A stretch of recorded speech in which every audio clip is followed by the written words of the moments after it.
BP, sugar, thyroid, obesity, hormone సమస్యలని మందులు లేకుండా నేచర్ మంత్ర ఫుడ్ తో రివర్స్ చేసుకోండి.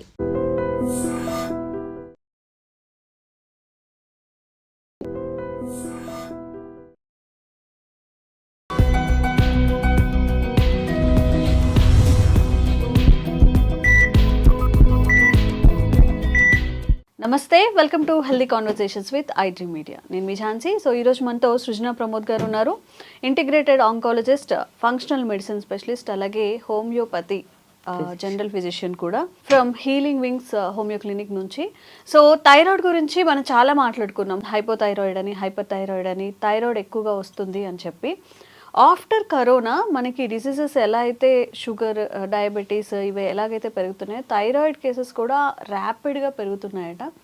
అండ్ దట్టు పిల్లల్లో, టీన్స్లో కూడా థైరాయిడ్ వచ్చే అవకాశం ఉంటుంది. మరి సిమ్టమ్స్ ఏంటి, అసలు కాజెస్ ఏముంటాయి, రూట్ కాజ్ ఏంటి, ఈరోజు మాట్లాడే ప్రయత్నం చేద్దాము. నమస్తే మ్యామ్. నమస్తే అండి.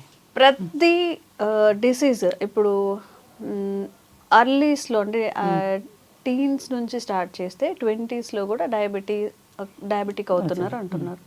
స్ట్రెస్ లెవెల్స్ పెరిగిపోతున్నాయి, ఒబెస్ అవుతున్నారు అని చెప్పి. అండ్ అందులో ఇంకొకటి ఇంక్లూడ్ చేసుకోవాల్సిన most important thing thyroid. So అసలు వాట్ ఈస్ థైరాయిడ్, అసలు సిమ్టమ్స్ ఏంటి, టీన్స్లో రావడానికి గల కారణాలు ఏంటి? ఓకే, థైరాయిడ్ అనేది ఒక గ్లాండ్, మన బాడీలో ఉండే ఒక గ్లాండ్, ఎండోక్రైనల్ గ్లాండ్. ఇది దీని ఫంక్షనింగ్ సరిగా లేనప్పుడు ఆ ఫంక్షనింగ్ బేస్ చేసుకొని మనం దీంట్లో 2 typesగా డివైడ్ చేసుకుంటాం. హైపర్ థైరాయిడ్ అని, హైపోథైరాయిడ్ అని. సో అవసరమైన దానికంటే తక్కువగా సెక్రీట్ అవుతున్నప్పుడు హైపోథైరాయిడ్ అంటాము, అవసరమైన దానికంటే ఎక్కువగా సెక్రీట్ అవుతున్నప్పుడు హైపర్ థైరాయిడ్ అని అంటాం. సో ఒకప్పుడు అది చాలా లేట్ మిడిల్ ఏజెస్లో అంటే లేట్ మిడ్స్లో మాత్రమే కనిపించే డిసీజ్ ఇప్పుడు ఫ్రీక్వెంట్గా, అంటే లైక్ వెరీ యంగ్ చిల్డ్రన్, టీన్స్లో కనిపించడం చూస్తూ ఉన్నాం మనం. The first reason is because of their food habits. అంటే too much of outside food, too much of junk food, and too much of dairy, and too much of gluten తీసుకోవటం వల్ల, and proper sleep timing లేకపోవటము, screen time increase అవ్వటము. So ఇవన్నీ కూడా ఒక కారణం. Screen time also triggers mental health. అంటే లోపల ఉన్న హార్మోన్స్ని, కార్టిజోల్ని చాలా ట్రిగ్గర్ చేస్తుంది అనమాట. So cortisol in return trigger your thyroid. పిల్లల్లోనే కాకుండా పెద్దవాళ్ళలో కూడా అదే రీజన్. పెద్దవాళ్ళకి ఏమవుతుంది అంటే, పిల్లలు are more prone for lot of screening time because they have good time కదా. పెద్దవాళ్ళకు ఉన్న పనులను బట్టి అఫ్ కోర్స్ పెద్దవాళ్ళు కూడా ఉన్నారు. One of the reason for kids ఇప్పుడున్న టీన్స్లో మనం చూడడానికి ఇది ఒక కారణం. అండ్ పోస్ట్ కోవిడ్ తర్వాత కూడా ఇది చాలా ఫ్లేర్ అప్ అయిందని చెప్పొచ్చు మనం. సో ఇప్పుడు ఇంట్లో మనం పిల్లల్ని చూస్తూ ఉన్నట్లయితే ఎక్కువ కోపంగా అయిపోతూ ఉంటారు. మీరు చెప్పినట్టు స్క్రీన్ టైం, ఆ ఫోన్ తీసుకున్నామంటే ఎక్కడ లేని కోపం వచ్చేస్తుంది, తినడానికి అల్లరి చేస్తూ ఉంటారు. ఎంతసేపు కూర్చొని గేమ్స్ ఆడుకోవడము, లేకపోతే టీవీ చూడడము, ఇట్లనే. అంటే పెద్దవాళ్ళలో ఉండే స్ట్రెస్ లెవెల్స్ అనేవి పిల్లల్లో ఉంటాయా? దానివల్ల ఏమైనా థైరాయిడ్ వచ్చే ఇష్యూస్ ఉన్నాయా? దీన్ని మనం కరెక్ట్గా ఎలా డీల్ చేసుకోవాలి? ఒక్కటి ఏంటంటే, చాలాసార్లు మనం స్క్రీన్ టైం ఇంక్రీజ్ అవ్వటం వల్ల వాళ్ళకి రిలేటబిలిటీ, అంటే సిచ్యుయేషన్స్ని అర్థం చేసుకునే కెపాసిటీ తగ్గిపోతూ వస్తుంది. So relevant answers, relevant thinking కూడా మారిపోతూ వస్తుంది. సో దీనివల్ల వాళ్ళకి యాంగర్ ఇష్యూస్ రావచ్చు, టెంపర్మెంట్ ఇష్యూస్ రావచ్చు. సో చాలాసార్లు ఏమనుకుంటామంటే, ఇవి టెంపర్మెంట్ ఇష్యూస్, యాంగర్ ఇష్యూస్ అని కూడా, అంటే స్ట్రెస్ సిమ్టమ్స్ని థైరాయిడ్గా కన్సిడర్ చేయకుండా, అంటే స్ట్రెస్ అండ్ థైరాయిడ్ కొంచెం హెయిర్ లైన్ డిఫరెన్స్ ఉంటుంది అనమాట. అంటే మనం వాటిని ఎట్లా తీసుకోవాలి, అంటే ఏది థైరాయిడ్ సిమ్టము, ఏది స్ట్రెస్ సిమ్టము. సో మనము వీళ్ళని ఫస్ట్ థింగ్ సింపుల్, చాలా వరకు చిన్నపిల్లలు అండర్స్టాండింగ్లో వెళ్ళిపోతుంది. అంటే ఇఫ్ యూ అండర్స్టాండ్ సరిపోతుంది. అంటే మనం వాళ్ళు ఎలా స్ట్రెస్ తీసుకుంటున్నారు, దేనివల్ల అని చూసుకోవటం. కాన్స్టెంట్ స్ట్రెస్ ఏమైనా ఉందా, ఆ స్ట్రెస్తో పాటు స్లీపింగ్ డిజార్డర్స్ ఏమైనా వస్తున్నాయి వాళ్ళకి. అసలు స్ట్రెస్ అనేది ఉంటుందా పిల్లలకి? స్ట్రెస్ అంటే యాక్చువల్గా స్ట్రెస్ ఉండదు, దట్ ఈజ్ పాజిటివ్. ఇప్పుడు చదువుకోవటం అనేది పాజిటివ్ స్ట్రెస్, చెప్పిన మాట వినటం పాజిటివ్ స్ట్రెస్. కాకపోతే ఇప్పుడు మొబైల్ తీసేస్తున్నాము అన్నప్పుడు ఫ్లేర్డ్ అప్ ఎమోషన్స్ అనమాట. అంటే సడన్ ఫ్లేరింగ్ ఆఫ్ ఎమోషన్స్, కోపం చాలా. ఇప్పుడు తీసేసుకున్నారు అంటే మన దగ్గర నుంచి వాళ్ళు లాక్కోలేరు, చేయలేరు, కాబట్టి దాని ఆ ఎక్స్ట్రీమ్ ఎక్స్ప్రెషన్స్ ఉంటాయి చూసారా, అది బాడీ స్ట్రెస్గా తీసుకుంటుంది అనమాట. అట్లా. సో అట్లా 1-2 సార్లు body will manage, body has its own balance mechanisms, body manage చేసుకుంటుంది. కానీ టూ మచ్ ఆఫ్ ఎమోషన్స్, అంటే అది కంటిన్యూస్గా అలా పెరుగుతున్నప్పుడు then that may lead to stress disorders రావచ్చు. ఓకే. సో అప్పుడు మనం అంటే దాన్ని మనం థైరాయిడ్ లాగా ఎందుకు కన్సిస్టెంట్గా ఇలాంటి సిమ్టమ్స్ ఉండి, స్లీపింగ్ డిజార్డర్స్ ఉండి, దాంతోపాటు వాళ్ళ బవెల్ మూమెంట్స్ కూడా డిస్టర్బ్ అవుతున్నాయి అనుకున్నప్పుడు అప్పుడు మనం థైరాయిడ్ అని మనం డౌట్ చేయొచ్చు. And then we need to go for a testing. లేదు సింపుల్ ఇవేమీ చేంజెస్ లేవు, ఓన్లీ సింపుల్ యాంగర్ ఇష్యూస్ ఉన్నాయి అనుకుంటే only some therapy and some making children understanding వాళ్ళు ఏంటి, ఎలా ఉండాలి, ఎంత స్క్రీన్ టైం ఉండాలని చెప్పటమే సరిపోతుంది. అదర్వైజ్ మనం దానికి స్ట్రెస్కి థైరాయిడ్కి కన్ఫ్యూజ్ అవ్వాల్సిన అవసరం లేదు.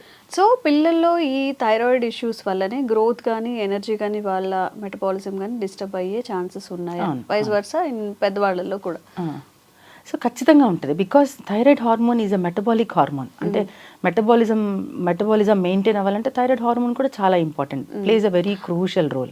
గ్లాండ్ కరెక్ట్గా వర్క్ చేయడం కావాలి, చేస్తేనే అప్పుడు వాళ్ళ గ్రోత్ కూడా, అంటే గ్రోత్ హార్మోన్ ఇవన్నీ కూడా ఒక హార్మోన్కి ఇంటర్ డిపెండెంట్, ఒకటి మీద ఒకటి. సో ఖచ్చితంగా వాళ్ళ గ్రోత్ మీద ఎఫెక్ట్ వస్తుంది, వాళ్ళ ఎనర్జీ లెవెల్స్ మీద ఎఫెక్ట్ వస్తుంది, and at the same time వాళ్ళ థాట్ ప్రాసెస్ మీద డిఫరెన్స్ వస్తుంది. So that's the reason. అంటే ఇప్పుడు మనం థైరాయిడ్లో ఒక్కొక్కసారి మనం ఏం చూస్తామంటే ఈజీ సిమ్టమ్, అంటే ఈజీగా మనం కనుక్కునే సిమ్టమ్, బేసిక్ సిమ్టమ్ ఏంటంటే ఈజీ ఫెటిగ్, అంటే కొంచెం పని చేయగానే అలసిపోవటం వాళ్ళు, అంటే టూ మచ్ ఆఫ్ లో ఎనర్జీ లెవెల్స్ ఉంటాయి వాళ్ళకి. అంటే అంతకుముందు అదే పనిని చాలా సునాయాసంగా చేసేవాళ్ళు, ఇప్పుడు దాన్ని చాలా కష్టంతో గ్యాప్ ఇచ్చి చేయాల్సి వచ్చే పరిస్థితి అనమాట. So that is also one of the basic symptom to diagnose thyroid. Okay. So ఈ బ్రెయిన్ డెవలప్మెంట్ కోసం థైరాయిడ్ ఇంబ్యాలెన్స్ అనేది ఏమైనా ప్రభావం చూపిస్తుందా టీన్స్లో? ఖచ్చితంగా చూపిస్తుంది, బికాజ్ బ్రెయిన్ ఫోకస్ మెకానిజమ్స్ అన్నీ కూడా థైరాయిడ్ హార్మోన్ కరెక్ట్గా ఉంటేనే మన ఫోకస్ ఫ్యాక్టర్స్ కరెక్ట్గా ఉంటుంది. లేకపోతే ఏమవుతుందంటే పిల్లలు they cannot focus on one thing. మీరు గమనించే ఉంటారు, చిల్డ్రన్ ఒక గేమ్ని కంప్లీట్ చేయరు, అంటే ఏదైనా ఒక టాస్క్ని చివరి వరకు కంప్లీట్ చేయకుండా మధ్యలోనే ఇంకొక టాస్క్కి వెళ్ళిపోవటం, అట్లా ఫ్రీక్వెంట్ చేంజ్ ఆఫ్ థింగ్స్ అనమాట ఇది కూడా. And frequent change of thought process jump అయిపోతూ ఉంటుంది. అంటే ఇప్పుడు స్కూల్ గురించి మాట్లాడుతూ ఉంటారు, సడన్గా స్కూల్ టాపిక్ నుంచి ఇంకొక టాపిక్లోకి వెళ్ళిపోతూ ఉంటారు. సో అది కూడా one of the symptom that we need to think of. అంటే ఒక్క సిమ్టమ్ని బేస్ చేసుకొని మనం వీళ్ళకి థైరాయిడ్ ఉందని చెప్పడానికి లేదు, ఇలా గ్రూప్ ఆఫ్ సిమ్టమ్స్, అంటే ఈజీ ఫెటిగ్ కావచ్చు, తర్వాత తక్కువ ఫోకస్ ఉండటం కావచ్చు, జంపింగ్ ఆఫ్ థాట్స్ ఉండటము, అంటే ఒకదాని నుంచి ఇర్రిలవెంట్ టాపిక్స్లోకి జంప్ అవ్వటం కావచ్చు, బవెల్ మూమెంట్స్, కాన్స్టిపేషన్, డైరియా అవ్వటం కావచ్చు, గ్రోత్ కొంచెం తక్కువగా ఉందని, హెయిర్ ఫాల్ కానీ, అంటే వెరీ ఎర్లీ ఏజెస్లో, అంటే ఎప్పుడో రావాల్సిన హెయిర్ ఫాల్ టీన్స్లో hair fall, excessive hair fall ఉండటము, స్కిన్ డ్రై అవ్వటము. సో ఈ హోలిస్టిక్గా, అంటే ఇవన్నీ కూడా మనం సమ్మరైజ్ చేసుకుంటే అప్పుడు మనం we need to think of thyroid. So ఇప్పుడు మనకు కూడా కొన్ని ఇష్యూస్ ఉంటాయి. మీరు ఎలా అయితే పిల్లలు ఆడుకోవడం కంప్లీట్ చేయట్లేదు అంటున్నారో, మనం కూడా ఏదైనా ఒక దాని గురించి ఆలోచిస్తాం, స్కిప్ అయిపోతుంది, ఇంకేదో చేస్తాం, అది కూడా కంప్లీట్ చేయం, మళ్ళీ ఫోన్ చూస్తాం కాసేపు. ఇట్లా ఈ చేంజెస్ కూడా థైరాయిడ్ ఇంబ్యాలెన్స్ అవ్వడానికి ఒకటి ఏంటంటే ఫోకస్డ్గా ఉండటము ఒకటి చూసుకోవాలా.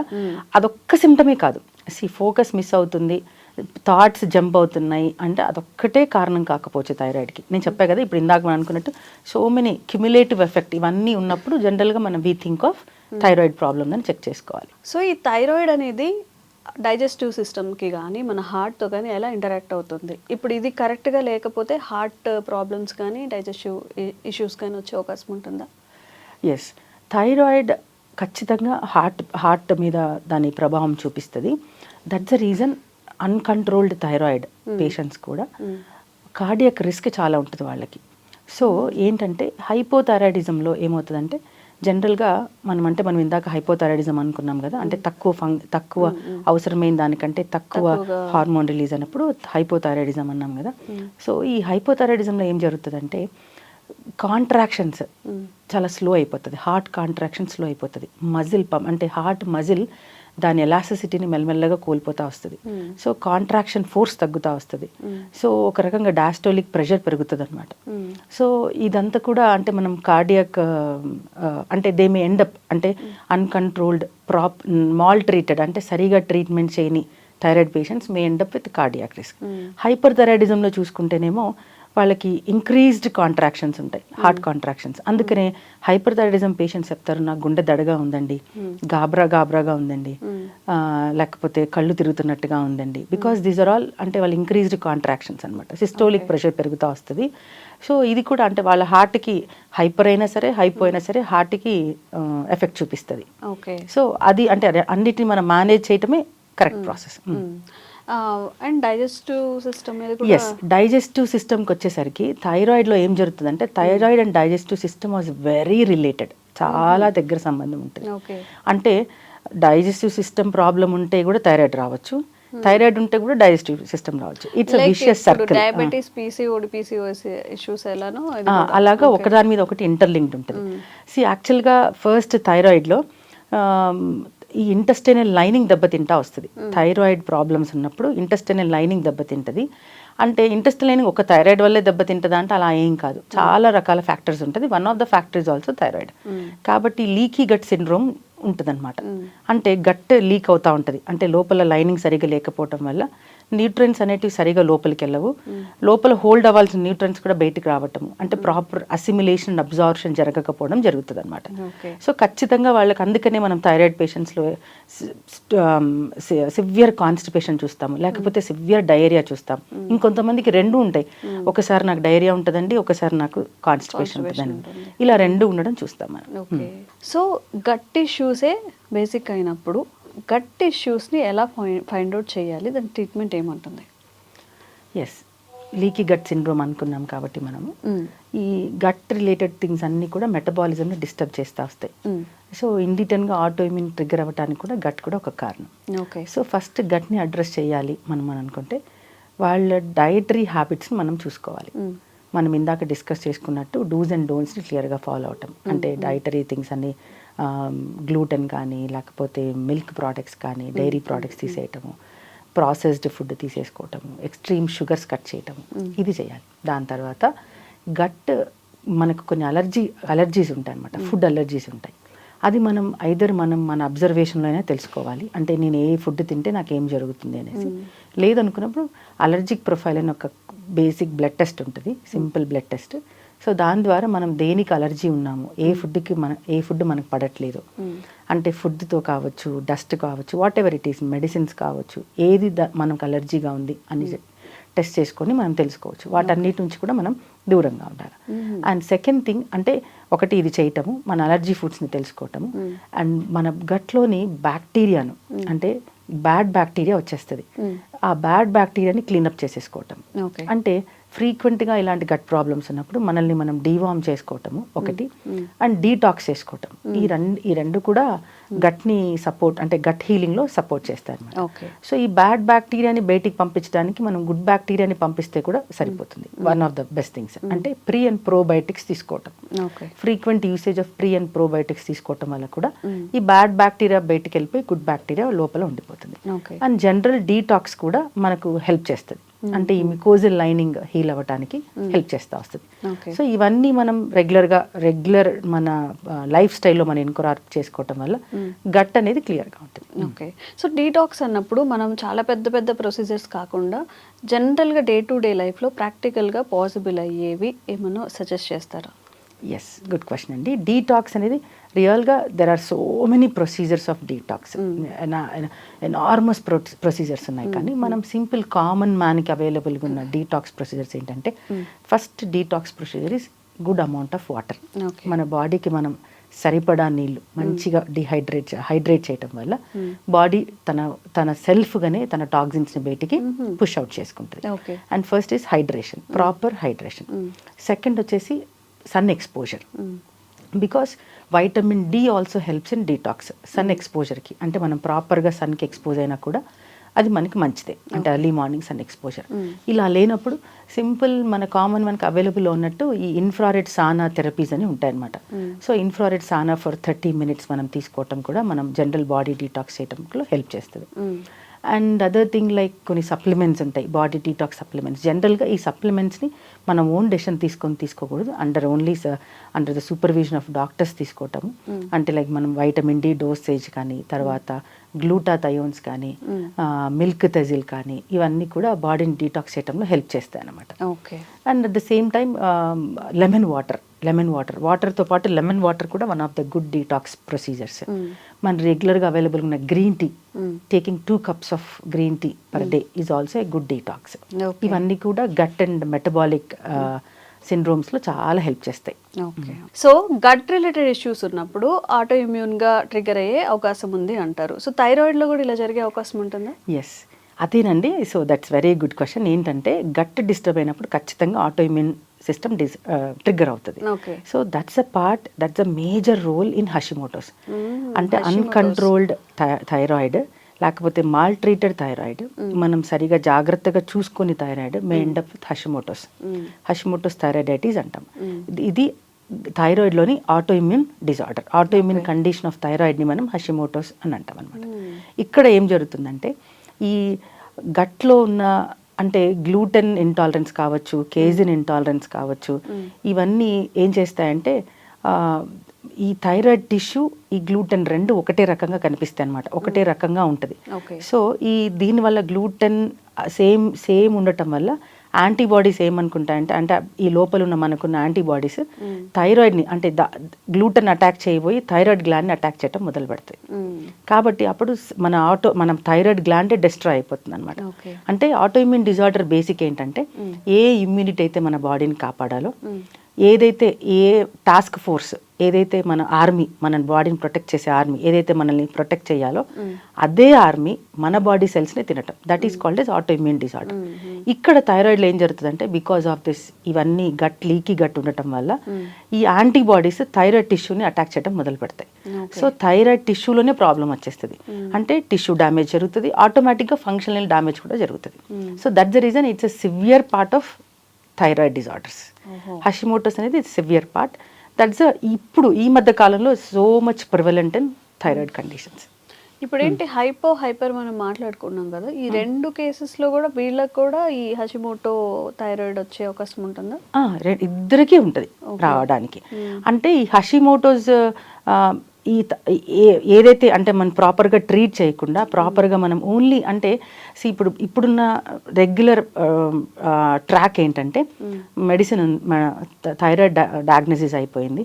So there all back of numbers. So ఈ డయాగ్నోస్ అయిపోయింది, T3 T4 TSH నార్మల్గా ఉంది, సో నేను బాగున్నాను అంటే ఐఎమ్ ఫైన్ అని అనుకుంటున్నారు. కానీ it's not about all numbers. Me T3 T4 TSH బాగున్నా కూడా అంటే నార్మల్ రేంజ్లో ఉన్నా కూడా still will be facing so many problems. అది చాలా మందికి తెలీదు. ఇది కూడా థైరాయిడ్ అంటే నేను నా నెంబర్స్ కరెక్ట్గా ఉన్నా కూడా, నా వాల్యూస్ కరెక్ట్గా ఉన్నా కూడా నాకు ఈ ప్రాబ్లమ్స్ ఉన్నాయి, సో అది కూడా నేను అడ్రస్ చెయ్యాలి అని చాలా మందికి తెలీదు. తెలియకపోవటం వల్ల they end up with Hashimoto's. అది అన్నమాట. సో ఈ హషిమోటోలో అసలు సిమ్టమ్స్ ఏముంటాయి, మనం ఎట్లా డయాగ్నోస్ చేయొచ్చు, థైరాయిడ్కును దీనికి ఏంటి డిఫరెన్స్? హషిమోటోస్ థైరాయిడైటిస్లో ఏంటంటే ఫస్ట్ థింగ్ ఏంటంటే ఈ ఫ్లక్చుయేషన్స్ ఉంటాయి. అంటే వాళ్ళకి ఒక టైంలో హైపోథైరాయిడ్గా కనిపించటము, ఒక టైంలో హైపర్ థైరాయిడ్గా కనిపించటము. ఒకటి ఫస్ట్ అంటే మనం క్లినికల్గా చూసుకుంటే వాళ్ళ వాల్యూస్ ఒక్కొక్కసారి two much of TSH, two లో ఆఫ్ TSH వెళ్ళొచ్చు, అది కనిపిస్తుంది. And second thing hypothyroid mixed symptoms కూడా చూస్తాం మనము. అంటే ఇన్స్పైట్ ఆఫ్ వాల్యూస్ నార్మల్గా మెయింటైన్ అవుతున్నప్పటికీ, అంటే ఇప్పుడు కొంతమంది పేషెంట్స్ వచ్చి చెప్తారు నాకు, మేడం నా థైరాయిడ్ రిపోర్ట్ గత 4-5 yearsగా ఎప్పుడు నా రిపోర్ట్ ఎప్పుడు కూడా అబ్నార్మల్గా లేదు, ఎప్పుడు నార్మలే, నేను ఎప్పుడు టెస్ట్ చేసుకున్నా ఆల్మోస్ట్ ఇన్ ద రేంజ్లోనే ఉంది నా నెంబర్స్. బట్ స్టిల్ నాకు ప్రాబ్లం ఉంది, నా స్కిన్ డ్రై అవుతుంది, బట్ నేను వెయిట్ గెయిన్ అవుతున్నాను, నేను ఎంత చేసినా వెయిట్ రెడ్యూస్ అవ్వట్లేదు, I have severe joint pains ఉన్నాయి, నా మూడ్ స్వింగ్స్ చాలా ఉన్నాయి, అంటే ఇరిటేషన్ లెవెల్స్ చాలా ఉంటున్నాయి, two much of dry skin ఉంటుంది నాకు, అండ్ నా గట్ ఇష్యూస్ చాలా ఏమంటారు డైజెషన్ ఇంబ్యాలెన్స్ ఉంది నాకు. సో ఇవి అంటే ఇది థైరాయిడ్కి సంబంధించింది అని తెలియక చాలా మంది they end up with Hashimoto's. ఇది కూడా థైరాయిడ్ అంటే దీన్ని కూడా మనం అడ్రస్ చేయాలి.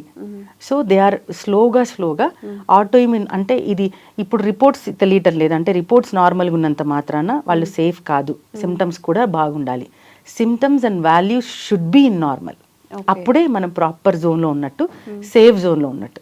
సో మనం వాల్యూస్ కరెక్ట్గా ఉన్నాయి కాబట్టి నా సిమ్టమ్స్ కూడా ఇవి దీనికి కాదు ఇంకా దేని వల్ల అయినా వచ్చి ఉండొచ్చు అని మనం దీన్ని అడ్రస్ చేయట్లేదు అనమాట. దట్స్ ద రీజన్ ఇప్పుడు many people are ending up with Hashimoto's. Okay. So a disease వచ్చినా కానీ అది ఇంకా ఇన్వైట్ చేస్తూ ఉంటుంది బాడీలోకి ఇంకొన్ని డిసీజెస్ని లేదా ఇంకొన్ని ఇంబ్యాలెన్సెస్ని. సో ఈ హషిమోటో అనేది విమెన్లో మనం చూసుకుంటే ఇన్ఫర్టిలిటీకి ఏమైనా దారితీసే అవకాశాలు ఉంటాయి? ఎస్ ఖచ్చితంగా దారితీస్తుంది. జనరల్గా ఆటో ఇమ్యూన్ డిజార్డర్ ఒక్కసారి ఒక చోట స్టార్ట్ అయింది అంటే బాడీ అంతా కూడా అంటే ఇంకెక్కడైనా ఆటో ఇమ్యూన్ సిమ్టమ్స్ కనిపించవచ్చు మనకు. సో అలానే ఇన్ఫర్టిలిటీ కూడా ఎఫెక్ట్ అవుతుంది. బికాజ్ దీంట్లో ఏమవుతుందంటే ఈ ఫ్లక్చుయేషన్స్ అంటే ఒకసారి హైపోథైరాయిడ్ ఒకసారి హైపర్ థైరాయిడ్ ఉండటం వల్ల ఖచ్చితంగా ఫీమేల్ రిప్రొడక్టివ్ హార్మోన్స్ అన్నీ కూడా ఇంబ్యాలెన్స్ అవుతాయి. అంటే ఒక టైంలో టూ మచ్ ఆఫ్ ఈస్ట్రోజన్కి వెళ్ళిపోవటము, టూ మచ్ ఆఫ్ టెస్టోస్టెరాన్కి వెళ్ళిపోవటము. So they ending up with very very strong PCOD symptoms ఉండటము, ఏఎంహెచ్ టూ మచ్ లో అయిపోవటం లేకపోతే టూ మచ్ హై అయిపోవటం చూస్తాం. సో దానివల్ల ఖచ్చితంగా ఇన్ఫర్టిలిటీ ఇష్యూస్ వస్తాయి అనమాట. సో ఇన్ఫర్టిలిటీ ఒక్కొక్కసారి అన్ని టెస్టులు నార్మల్ ఉన్నాయండి, నా థైరాయిడ్ నార్మల్ ఉంది, ఇది నార్మల్ ఉంది, but still I couldn't conceive అనుకున్నప్పుడు ఒకసారి వాళ్ళకి ఒకవేళ ప్రీ ఎగ్జిస్టింగ్ థైరాయిడ్ ఉన్నట్లయితే then they need to check with Hashimoto's also. ఇంకేదైనా డిసీజెస్ అనేవి వచ్చే అవకాశం ఉంటుంది హషిమోటోస్ వల్ల? హషిమోటోస్లో మేల్లో రాదా హషిమోటోస్? ఎవరికైనా రావచ్చు, ఎవరికైనా. వాళ్ళలో ఎలాంటి ఇష్యూస్ వచ్చే అవకాశం ఉంటుంది? సో వాళ్ళలో కూడా ఇది మనం అనుకున్నట్టే ఈ మూడ్ స్వింగ్స్ ఉండటము, టూ మచ్ ఆఫ్ ఫెటిగ్ ఉండటము, తర్వాత సివియర్ జాయింట్ పెయిన్స్ ఉండటము, మజిల్ వేస్టింగ్ ఉండటము, వాళ్ళకి మజిల్ లాస్ ఉంటుంది అనమాట. సివియర్ మజిల్ లాస్ మెన్లో చూస్తాం మనము. అండ్ వాళ్ళ సెక్షువల్ డ్రైవ్ తగ్గటము, అండ్ మనం సెమన్ అనాలిసిస్లో కూడా వాళ్ళకు కూడా అంటే మేల్ ఇన్ఫర్టిలిటీ కూడా అది దారి తీయచ్చు. అండ్ బాల్డింగ్ ఆఫ్ హెయిర్, అంటే ఎర్లీ బాల్డింగ్ ఆఫ్ హెయిర్ చూస్తాం మనము. ఇవి కూడా మెన్లో ఫ్రీక్వెంట్గా చూసే సిమ్టమ్స్ అండి. పిల్లల్లో కూడా వచ్చే అవకాశం ఉంటుందా హషిమోటోస్ అనేది? పిల్లల్లో పెద్దలో కంటే కొంచెం తక్కువ prevalent, but there are children, there are chances and there are children who have Hashimoto's positive. So thyroid అన్నప్పుడు మనం బ్లడ్ టెస్ట్ ఇస్తాము, సమ్ రిపోర్ట్స్ అనేవి వస్తాయి, చూస్తాము. ఈ హషిమోటోకి ఇది ఉంది అని చెప్పి డయాగ్నోస్ చేసుకోవడం ఎలాగా? ఎలాంటి టెస్ట్లు అవైలబుల్గా ఉన్నాయి? ఓకే. సో హషిమోటోస్ మన డౌట్ వచ్చినప్పుడు అంటే ఆటోఇమ్యూన్ థైరాయిడైటిస్ ఉందని అనుకున్నప్పుడు యాంటీ టీపీఓ యాంటీబాడీస్ చెక్ చేసుకోవాల్సి ఉంటుంది. So that is also one of the criteria, one of the best criteria to confirm whether it is a Hashimoto's positive or not. Anti TPO antibodies అది simple blood test. Okay. So after తర్వాత ఏం చేయాల్సి ఉంటుంది? So Hashimoto's వచ్చిన తర్వాత then we need to homeopathy point of వ్యూలో ఏంటంటే will go to the root cause.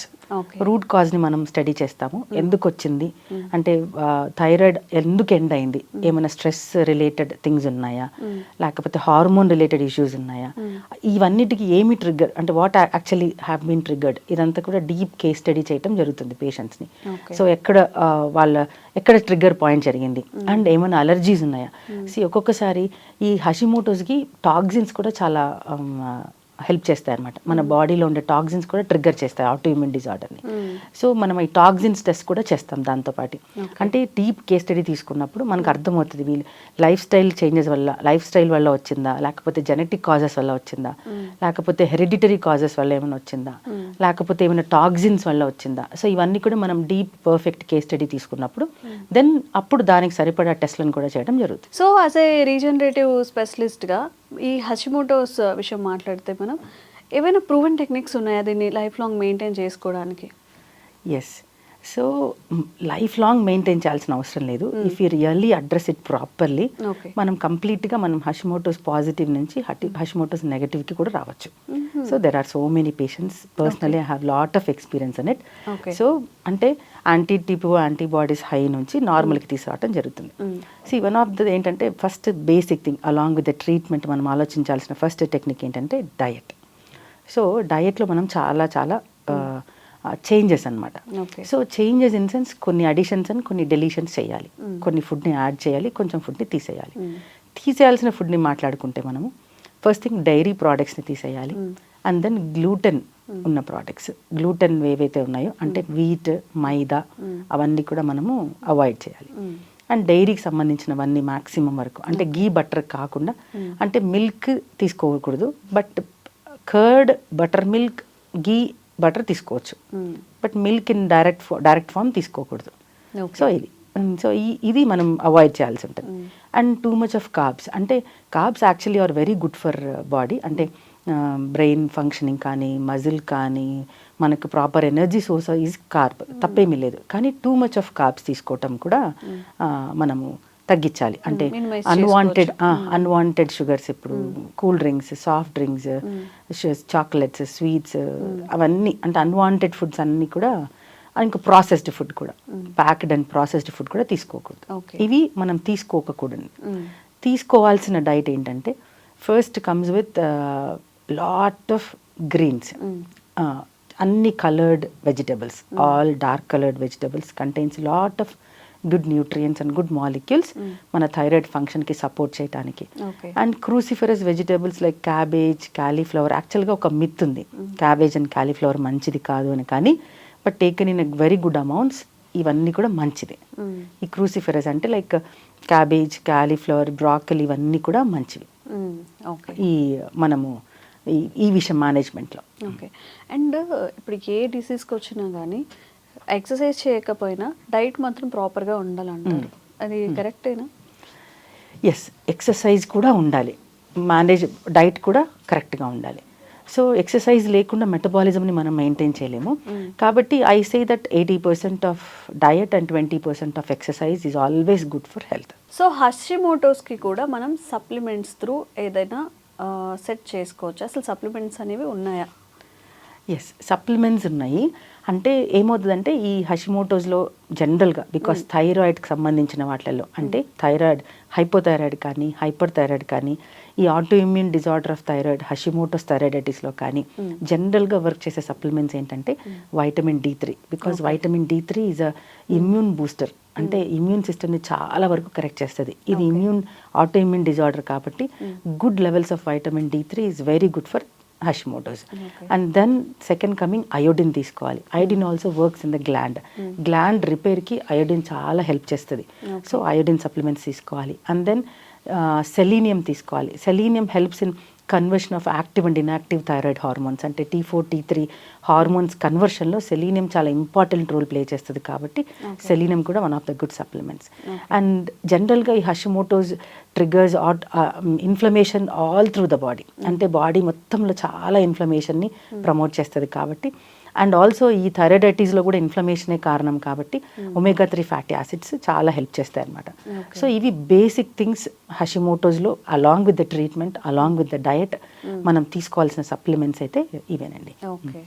Supplements మీద డిపెండ్ అవ్వకుండా ఫుడ్ సోర్సెస్ నుంచి మనకి మీరు చెప్పిన ఇప్పుడు మెన్షన్ చేసిన అన్ని ఫుడ్ నుంచి మనం తీసుకోవచ్చా, ఉంటాయా ఫుడ్లో? ఎస్, ఇవన్నీ కూడా దొరుకుతాయి. ఇప్పుడు అయోడిన్ మనం సాల్ట్లో తీసుకుంటాము, వైటమిన్ D3 లాట్ ఆఫ్ సన్లైట్లో వచ్చి తీసుకుంటాం మనం, అంటే సన్లైట్ ఎక్స్పోజర్, ఎర్లీ మార్నింగ్ సన్లైట్లో ఒక హాఫ్ అన్ అవర్ ఉండటం will get a good source of D3.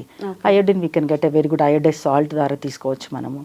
And selenium is very good found in వాల్నట్స్లో ఉంటుంది, బ్రెజిల్ నట్లో కనిపిస్తుంది, మన బ్రెజిల్ నట్ సీడ్స్లో గుడ్ అమౌంట్ ఆఫ్ సెలీనియం ఉంటుంది.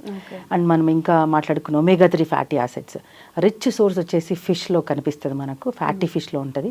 అండ్ వెజిటేరియన్స్ వాళ్ళకి దట్ ఈస్ చియా సీడ్స్లో, ఫ్లాక్స్ సీడ్స్లో కనిపిస్తుంది, అవకాడోస్లో ఉంటుంది omega-3 ఫ్యాటీ యాసిడ్స్. సో ఇదంతా కూడా good sources of omega-3. Okay. So ఫుడ్లోనే దొరుకుతున్నప్పుడు మీరు మెన్షన్ చేశారు ఇవన్నీ కూడా, మరి సప్లిమెంట్ మీద డిపెండ్ అవ్వడం ఎందుకు? డైరెక్ట్ ఫుడ్ తీసుకోవచ్చు కదా? ఎస్, ఫుడ్ దొరుకుతున్నప్పుడు ఫుడ్ తీసుకోవచ్చు. కానీ చాలాసార్లు ఏం జరుగుతుందంటే, ఈజ్ ఇట్ రియల్లీ పాసిబుల్ రెగ్యులర్గా మనం ఇవన్నీ బాగున్నాయని రెగ్యులర్గా తీసుకోవటం కుదురుతుందా? అంటే నేను ఎప్పుడు సజెస్ట్ చేస్తానంటే ఫుడ్ని ఎవ్రీథింగ్ ఈజ్ నార్మల్, అంత నార్మల్గా ఉన్నప్పుడు రెగ్యులర్గా ఈ డైట్ తీసుకోవటం వల్ల మన బాడీలో అన్నీ నార్మల్గా ఉంటాయి. If you have any problem, if you have any deficiencies, నిజంగా థైరాయిడైటిస్ వచ్చింది అంటే దాని అర్థం ఏంటంటే there is a lot of omega-3 deficiency, lot of vitamin 3 deficiency, lot of iodine deficiency. ఇంత డెఫిషియన్సీని మనం ఆల్ ఆఫ్ ఎ సడన్ ఫుడ్తో మనము దాన్ని చేయలేమన్నమాట, ఫిల్ చేయలేము. కాబట్టి to some extent, to certain period, కొంత పీరియడ్ వరకు we need to depend on supplements. There are good source of food based supplements చాలా ఉన్నాయి. సో ఆ సప్లిమెంట్స్ తీసుకొని దెన్ అవి నార్మల్ రేంజ్కి వచ్చాక ఇప్పుడు మనం వాటిని ఫుడ్తో మెయింటైన్ చేసుకోవాలి. ఓకే. ఇట్స్ నాట్ లైక్ కంటిన్యూస్గా సప్లిమెంట్స్ మీద డిపెండ్ అవ్వాలని కాదు, కొద్ది టైం వరకు అవి తీసుకొని తర్వాత మనం ఫుడ్ నుంచి వాటిని కంటిన్యూ చేయాల్సి ఉంటుంది. చాలా మంది సప్లిమెంట్ మీద డిపెండ్ అయ్యే వాళ్ళు కూడా ఉంటారు, మీరు చెప్పినట్టు లాంగ్ టర్మ్ దాని మీదే డిపెండెంట్ అయ్యే వాళ్ళు. సో ఈ ఫుడ్ నుంచి తీసుకోవడం ఆపేస్తుందా బాడీ సప్లిమెంట్ మీద డిపెండ్ అయిపోయి? అట్లా ఏం జరగదు. కాకపోతే ఏంటంటే ఎవరు జనరల్గా డిపెండ్ అవుతారంటే హూ డజంట్ హ్యావ్ ఎనీ, అంటే ఇప్పుడు నాకు చెక్ లేదు నా ఫుడ్ విషయంలో, I can't check my food, I can't have proper control in my food, నేను వండుకునే అవన్నీ నేను తీసుకోలేను అంటే ఇప్పుడు మనం చెప్పినవన్నీ మన రెగ్యులర్ డైట్లో ఇన్వాల్వ్ అవ్వాలి. Chia seeds, flax seeds, cruciferous like cabbage, cauliflower, broccoli, తర్వాత ఫ్యాటీ ఫిష్, తర్వాత అవకాడోస్, జనరల్గా సౌత్ ఇండియన్ డైట్లో ఇవన్నీ కూడా రెగ్యులర్ పార్ట్ కాదు. సో ఇలాంటి నేను ఇన్కార్పొరేట్ చేసుకోలేకపోతున్నాను. అంటే డాక్టర్ని కలిసిన, మేబీ ఫర్ ఎగ్జాంపుల్ డాక్టర్ కలిసిన ఫస్ట్ వీక్ చాలా చాలా యాక్టివ్గా they take everything in proper way, తర్వాత ఆటోమేటిక్గా దట్స్ హ్యూమన్ టెండెన్సీ, మళ్ళీ మెల్లగా మర్చిపోతూ వస్తాం, అట్లా మిస్ అవుతుంది. కాబట్టి అలా మిస్ అయినప్పుడు మనం హషిమోటోస్ రివర్స్ చేయటము, అంటే హషిమోటోస్ని క్యూర్ చేయటం కాదు, Hashimoto's reversal as a functional medicine doctor I reverse Hashimoto's thyroiditis. ఈ రివర్సల్ ప్రాసెస్లో జనరల్గా ఐ సజెస్ట్ డైట్ కూడా, కానీ ఖచ్చితంగా సప్లిమెంట్స్ ఇస్తాను so that body will respond to the treatment fast. Okay okay. So reversal గురించి మాట్లాడారు మీరు ఇందాక. ఈ హషిమోటోస్ అనేది మరి ఇంత ప్రాబ్లమాటిక్ ఉన్నప్పుడు నిజంగా రివర్స్ అవుతుందా?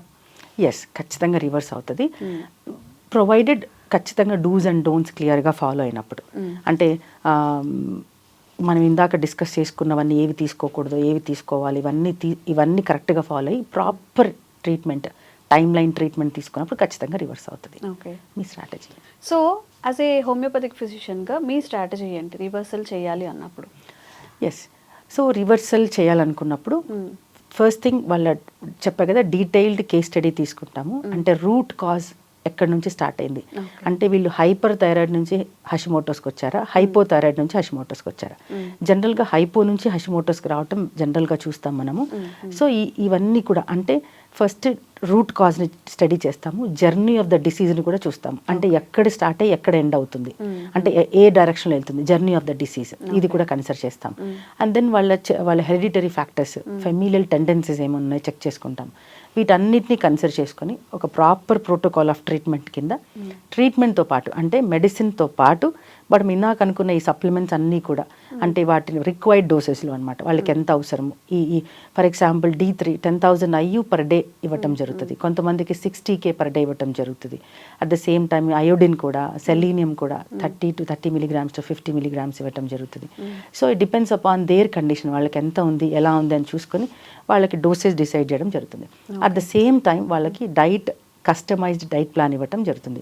వీగన్స్కి, వెజిటేరియన్స్కి, నాన్ వెజిటేరియన్స్కి, South Indian and North Indian, and night షిఫ్ట్స్లో ఉండేవాళ్ళు, అండ్ కొంతమంది కొన్ని అలర్జీస్ ఉంటాయి, వాటన్నిటిని కన్సిడర్ చేసుకొని కస్టమైజ్డ్ డైట్ ప్లాన్ ఇవ్వటం జరుగుతుంది. So treatment, customized diet plan, supplements, at the same time వాళ్ళ బాడీ నేచర్ని బట్టి, వాళ్ళున్న ఇప్పుడున్న వెయిట్ని, వాళ్ళకున్న కోఎగ్జిస్టింగ్ డిజార్డర్స్, అంటే జనరల్గా హషిమోటోస్తో పాటు జాయింట్ పెయిన్స్ ఉండటము, హషిమోటోస్తో పాటు ఈజీ ఫెటిక్, రీలింగ్ సెన్సేషన్ ఉండటము, లేకపోతే సర్వైకల్ స్పాండిలైటిస్ ఉండటము, ఇవన్నీ చూస్తాం మనం. సో వాటిని కన్సిడర్ చేసుకొని వాళ్ళకి ఎక్సర్సైజ్ కూడా ప్లాన్ చేయడం జరుగుతుంది. 20 minutes, 8 minutes నుంచి 20 minutes of exercise per day. ఎలాంటి ప్యాటర్న్ అంటే వాళ్ళ జాయింట్స్ దెబ్బ తినకుండా వాళ్ళకి ఎలా మన మెటబాలిజం మెయింటైన్ చేయడానికి చెప్పడం జరుగుతుందండి. ఓకే, నేను హాస్పిటల్లో చేస్తారా ఇదంతా? ఎట్లా? క్లినిక్లో చేస్తాం, సజెస్ట్ చేసి పంపించేస్తాం. ఓకే, వాళ్ళు గైడెన్స్ ఇస్తారు. అండ్ చాలా హ్యాపీగా ఉంది, హషిమోటోస్ అనేవి క్యూర్ అవుతాయి, దాన్ని మెయింటైన్ చేసుకోవడం కూడా ఎలా తెలుసుకున్నాం. అండ్ ఇప్పుడు థైరాయిడ్ అనేది వన్స్ ఒకసారి వచ్చిందంటే లైఫ్ టైం టాబ్లెట్ వాడడమా, లేకపోతే దాన్ని అలాగా మెయింటైన్ చేసుకోవడమో చేసుకోవాలి, ఇది రివర్స్ అయ్యే ఛాన్స్ ఉందా? ఖచ్చితంగా రివర్స్ చేయొచ్చు. ఇందాక మనం డిస్కస్ చేసాం కదా, థైరాయిడ్లో ఇప్పుడు జనరల్గా అవైలబుల్ ట్రీట్మెంట్ ఏంటంటే ఏదైతే ఫంక్షనింగ్ తక్కువగా ఉందో, అంటే ఏదైతే తక్కువ హార్మోన్ ఉందో దాన్ని సప్లిమెంట్గా ఇవ్వటము, ఏదైతే ఎక్కువ ఉందో దాన్ని కట్ చేయటం, ఇదే జరుగుతున్న జనరల్గా ఉన్న ట్రీట్మెంట్. కానీ homeopathy and regenerative medicine point of వ్యూలో నుంచి మనం థైరాయిడ్ టిష్యూనే మనము రీజనరేట్ చేయడం జరుగుతుంది అనమాట. అంటే దాన్నే హీల్ చేస్తూ వస్తాం, టిష్యూని హీల్ చేయడం జరుగుతుంది. అంటే థైరాయిడ్ గ్లాండ్ని మనం హీల్ చేస్తాము విత్ మెడికేషన్స్, తర్వాత డయట్ అండ్ సప్లిమెంట్స్, స్లీప్ డిజార్డర్స్ని కరెక్ట్ చేయటం, ఇవన్నిటి వల్ల thyroid tissue itself heal అవుతూ వస్తుంది. కాబట్టి end of the day thyroid report without, అంటే క్యూర్ చేయటం అంటే ఎలా అంటే కంప్లీట్ క్యూర్ చేయటం అంటే వాళ్ళు ఇప్పుడు వేసుకుంటున్న థైరాయిడ్ మెడిసిన్ వేసుకోరు, ఆ తర్వాత నేను ఇస్తున్న హోమియో మెడిసిన్ కావచ్చు లేకపోతే సప్లిమెంట్స్ కావచ్చు అవి ఏవి వాడనవసరం అవసరం లేదు. At one point of time they will be out of medications and out of supplements, living a normal healthy life. Okay, so ఓవరాల్గా దీన్ని ఎలా సమ్మరైజ్ చేస్తారు ఇప్పుడు హషిమోటోస్ కానీ థైరాయిడ్ కానీ ఫేస్ చేసే వాళ్ళకి? సో స్వీట్ అండ్ షార్ట్గా టేక్ హోమ్ పాయింట్స్ ఏంటి దీని గురించి? ఎస్, ఫస్ట్ థింగ్ ఏంటంటే మనం ఫస్ట్ డిస్కస్ చేసుకున్నట్టు we should not go with symptoms and values. అంటే సిమ్టమ్స్ బాగున్నా కూడా సిమ్టమ్స్ బాగుండి వాల్యూస్ బాగాలేకపోయినా, వాల్యూస్ బాగా ఉండి సిమ్టమ్స్ బాగాలేకపోయినా ఖచ్చితంగా దాన్ని అడ్రస్ చేయాలి. అంటే దేని కూడా మనము ఓవర్ క్రాస్ చేయకూడదు, ఈజీగా వదిలిపెట్టకూడదు. అప్పుడు మనము ఏది ప్రాబ్లమ్స్ రాకుండా we don't end up with complications. అది సెకండ్ థింగ్, అన్నిటికీ గట్ రిలేటెడ్ ఉంది కాబట్టి gut is a very very centre part of metabolism, చాలా చాలా అవసరం. సో గట్ని మనం జాగ్రత్తగా కాపాడుకోవటం, too much of sugars, too much of processed food తీసుకోకపోవటము, సాఫ్ట్ డ్రింక్స్ తీసుకోకపోవటము, స్వీటనర్స్ తీసుకోకపోవటము, ఇవన్నీ కూడా గట్ని హెల్ప్ చేయటం. లాట్ ఆఫ్ వెజీస్ తీసుకోవటం, అంటే vegetarian food, lot of greens, మన ఫైబర్ గ్రీన్స్ మనం యాడ్ చేసుకోవటం ఫుడ్లో, ఇది కూడా గట్కి సపోర్ట్ చేస్తూ వస్తుంది. అండ్ థర్డ్ థింగ్, స్లీప్ సైకిల్ని మనం కరెక్ట్ చేసుకోవటం, because sleep cycle is aware body heels it self, తాను హీల్ చేసుకోవడానికి హెల్ప్ అవుతుంది. కాబట్టి సర్కేడియన్ రిథమ్ని మనము కరెక్ట్ మెయింటైన్ చేయడం. ఓకే, సో ఓవరాల్గా ఏంటంటే హైపోథైరాయిడ్ అయినా హైపర్థైరాయిడ్ అయినా హషిమోటోస్ అయినా కానీ కంప్లీట్ క్యూర్ అనేది హోమియోపతిలో ఉందని సృజన ప్రమోద్ గారు చెప్తున్నారు. సో ఈ ఇష్యూస్తో ఫేస్ చేసే వాళ్ళు ఎవరైనా సరే ఖచ్చితంగా హోమియోపతిక్ డాక్టర్ని సంప్రదించి త్వరగా దీని నుంచి బయటపడడానికి ట్రై చేయండి. సో మెనీ ఇష్యూస్ ఇన్వాల్వ్ అయినాయి కాబట్టి, ఇన్ఫర్టిలిటీ, గట్ ఇష్యూస్ అన్నీ ఉన్నాయి కాబట్టి ఎంత త్వరగా మీరు దీని నుంచి బయటపడితే అంత హెల్దీగా ఉండొచ్చు with regular practices and healthy హ్యాబిట్స్ని ఇన్కల్కేట్ చేసుకొని. థ్యాంక్ యూ సో మచ్ అండి. Thank you.